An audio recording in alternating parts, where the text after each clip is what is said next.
نهم سپارہ پنزم رکو سورہ آراف پنزلسم رکو. بسم اللہ الرحمن الرحیم.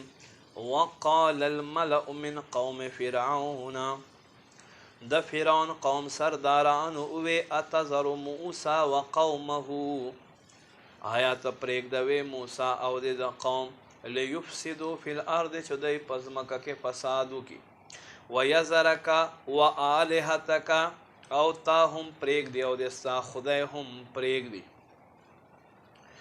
قال سنقتل دوی ضرور دی چې زه به دوی قتل کمه ابناءهم زامن د دوی ونستحیي نساءهم او د دوی لوڼه به ژوندی پرېږدمه وانا فوقهم قاهرون او بېشکه مونږ په دوی باندې غالب یو.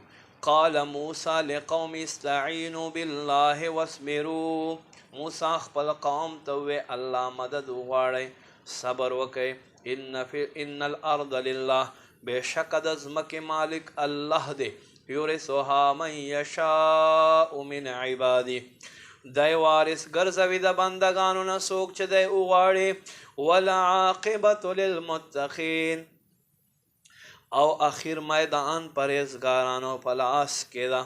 قالو دوی وی اوذینا من قبل مونږ ته تکلیف راکړلی شو ای موسی علیه السلام تا نه مخکې ان تاتینا ادا چې څه لا راغلی نه وې ومن بعد ما جئتنا او ستا تشریف اورینه بعد هم تکلیفونه راکوي. قال عسى ربکم موسی وی زر دی چې رب د ستاسو ان یهلک عدوکم هغه دا چې تاسو دشمن هلاک کي ویستخلفکم فی الارض او تاسو د ځمکې مالک وګرځوي فینظر کیف تعملون بیا مونږ ګورو چې څنګه ستاسو عملونه کوئ.